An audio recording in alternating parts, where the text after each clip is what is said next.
ನಮಸ್ತೆ ರೈತ ಬಾಂಧವರೇ, ಇವತ್ತಿನ ವಿಡಿಯೋದಲ್ಲಿ ನಾವು ಮೇಕೆ ಸಾಕಾಣಿಕೆ ಬಗ್ಗೆ ತಿಳ್ಕೊಳ್ಳೋಣ. ಬನ್ನಿ. ಹಾಗಾದರೆ ಯಾವ ತಳಿಗಳು ತಂದರೆ ಉತ್ತಮ? ಸಿರೋಹಿ, ಒಸ್ಮಾನಾಬಾದಿ, ಬೋರ್ ಮಾಂಸ ತಳಿಗೆ ಉತ್ಪಾದನೆಗೆ ಚೆನ್ನಾಗಿರುತ್ತೆ. ಮಲ್ಬಾರಿ ಇವಿಷ್ಟು ಕೂಡ ಒಳ್ಳೆ ತಳಿಗಳು. ಹಾಗೆ ನೋಡ್ತಾ ಬಂತಂದರೆ ನಾವು ಯಾವ ಸರ್ಕಾರಿ ಯೋಜನೆಗಳಿಗೆ ಉಪಯೋಗ ಆಗ್ತದೆ ಅಂದರೆ ಪಶುಭಾಗ್ಯ ಯೋಜನೆ.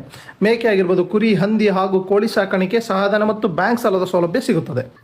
ಸಣ್ಣ ಮತ್ತು ಅತಿ ಸಣ್ಣರಿಗೆ ಅಂದರೆ 2.5 5 ಎಕರೆ ಒಳಗಿರೋರಿಗೆ ಬಹಳ ಆದ್ಯತೆ ಕೊಡಲಾಗುತ್ತದೆ. ಅರ್ಜಿ ಸಲ್ಲಿಸಲು ಬೇಕಾಗುವ ದಾಖಲೆಗಳು ಯಾವುವು ಅಂತಂದರೆ fruits form ID, Aadhaar card, bank passbook, ಭಾವಚಿತ್ರ, ಜಾತಿ ಮತ್ತು ಆದಾಯ ಪ್ರಮಾಣ ಪತ್ರ ಅಗತ್ಯ ಇದ್ರಷ್ಟೇ. ಭೂ ದಾಖಲೆ ಇವೆಷ್ಟೆಲ್ಲವೂ ಬೇಕಾಗುತ್ತದೆ. ಅರ್ಜಿ ಎಲ್ಲಿ ಸಲ್ಲಿಸಬೇಕು ಅಂತಂದರೆ ನಿಮ್ಮ ಹತ್ತಿರದ ಪಶುವೈದ್ಯಕೀಯ ಆಸ್ಪತ್ರೆ ಅಥವಾ ಪಶುಸಂಗೋಪನೆ ಇಲಾಖೆಯಲ್ಲಿ ಕಚೇರಿಯಲ್ಲಿ ಅರ್ಜಿ ಸಲ್ಲಿಸಬಹುದು. ಪ್ರಸ್ತುತ ಹೆಚ್ಚಿನ ಯೋಜನೆಗಳಿಗೆ ನೇರ ಆನ್ಲೈನ್ ಅರ್ಜಿ ಸೌಲಭ್ಯ ಕೂಡ ಇರೋದಿಲ್ಲ. ಫ್ರೂಟ್ ಫಾರ್ಮರ್ ಐಡಿ ಹೊಂದಿದ್ರೆ ಈ ಪ್ರಕ್ರಿಯೆ ಬಹಳ ಸುಲಭವಾಗುತ್ತದೆ. ಮುಖ್ಯವಾಗಿ 20 ಹೆಣ್ಣು ಮೇಕೆಗಳು ಮತ್ತು 1 ಗಂಡು ಮೇಕೆ ಇದ್ದರೆ ಆರಂಭಿಸಬಹುದು. 12 ರಿಂದ 18 ತಿಂಗಳಲ್ಲಿ ಉತ್ತಮ ಆದಾಯ ಅವಕಾಶ ಇರುತ್ತದೆ. ಹಾಗೂ ಗೊಬ್ಬರದಿಂದ ಹೆಚ್ಚುವರಿ ಆದಾಯ ಕೂಡ ಪಡ್ಕೋಬಹುದು. ಹಬ್ಬಗಳ ಸಮಯದಲ್ಲಿ ಮೇಕೆಗಳಿಗೆ ಉತ್ತಮ ಮಾರುಕಟ್ಟೆ ಇದ್ದೇ ಇರುತ್ತೆ.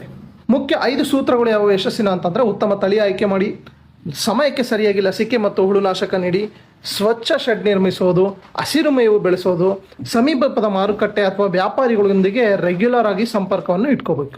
ಕರ್ನಾಟಕದ ಕೃಷಿ ಆಧಾರಿತ ಸ್ಕೀಮ್ಗಳ ಬಗ್ಗೆ ಮಾಹಿತಿ ತಿಳ್ಕೋಬೇಕು ಅಂತಂದರೆ ಕಮೆಂಟ್ ಸೆಕ್ಷನಲ್ಲಿ ತಿಳಿಸಿ. ನೆಕ್ಸ್ಟ್ ವಿಡಿಯೋದಲ್ಲಿ ಅದೇ ಸ್ಕೀಮ್ ಬಗ್ಗೆ ವಿಡಿಯೋ ಮಾಡಿ ನಿಮಗೆ ಕೊಡ್ತೇನೆ. ಹೆಚ್ಚಿನ ಮಾಹಿತಿಗಾಗಿ ಕೃಷಿ ಜಗತ್ತನ್ನು ಫಾಲೋ ಮಾಡಿ. ಧನ್ಯವಾದ.